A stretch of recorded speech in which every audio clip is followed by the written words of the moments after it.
In GameStorm, you can wield a variety of tools in either hand.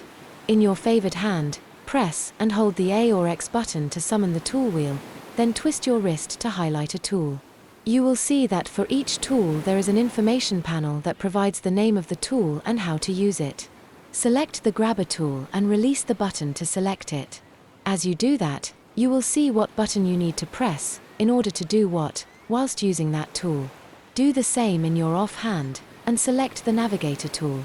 These are the recommended default selections for moving and interacting when designing in GameStorm. The grabber is the tool for picking up things and placing them. It is the default tool on your favored hand.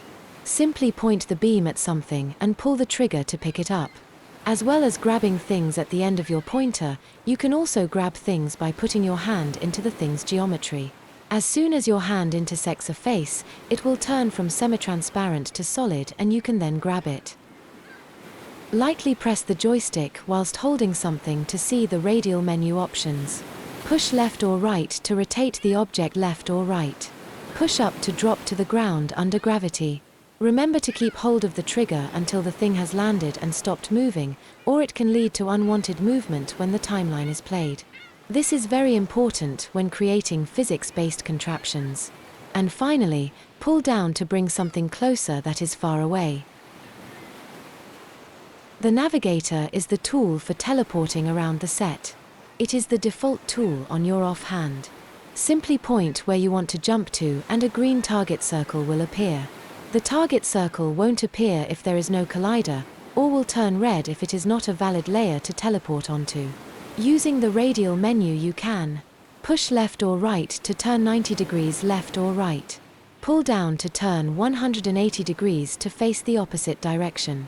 And finally push up to reset your scale to 1:1 and drop to the ground directly beneath you. The Navigator also allows you to take control of characters.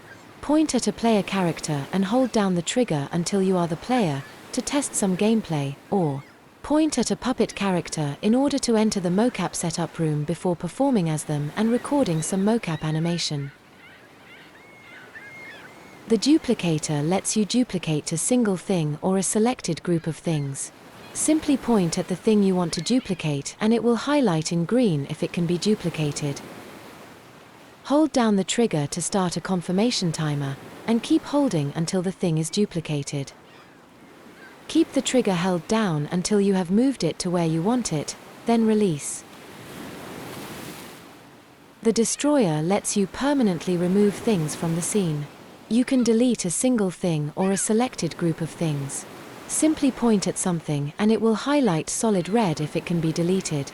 Hold down the trigger to start a confirmation timer, and keep holding until the thing is deleted. The Multiple Select tool lets you create groups of things. Simply point at something you want to add to a group and click the trigger to add it, and it will highlight in cyan. Click on it again if you need to deselect it and lose the cyan highlight. Or move the joystick in any direction to deselect all. Once you have created a group, you can move, duplicate, or destroy them as a group. Grouping is very useful for quickly adding background scenery.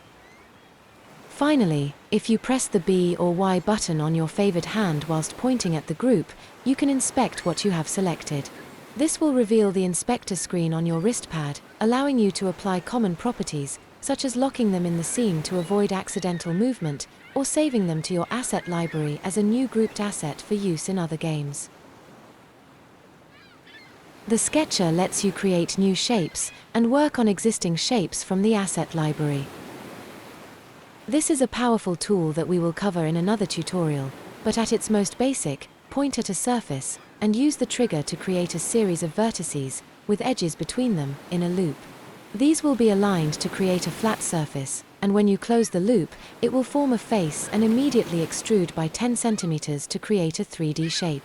This will be in Edit Shape mode, with dark blue edges and visible measurements and angles in cyan. In this mode you can then point at the faces, edges, and vertices of the shape, then hold down the trigger to move them. With the Sketcher still selected, you can also draw a line across a face to subdivide it and add more detail. You can also do things like cut holes and extrude sections within faces, and by using button combinations do things like disable axis restrictions, or scale faces while extruding them. Should you accidentally drop out of edit shape mode, you can get back into it by pointing at the sketch, then holding down the B or Y inspect button, and rotating the inspect wheel menu to select edit shape. When the sketcher is selected, pressing the grip button will toggle between grid snap on and off. You can change the grid size in the snap settings on the wrist pad. Sketches are by default white, but you can add color and texture to each face using the materials screen on the wrist pad. The Animator is one of the ways to create animation in GameStorm, along with keyframe, mocap, and physics.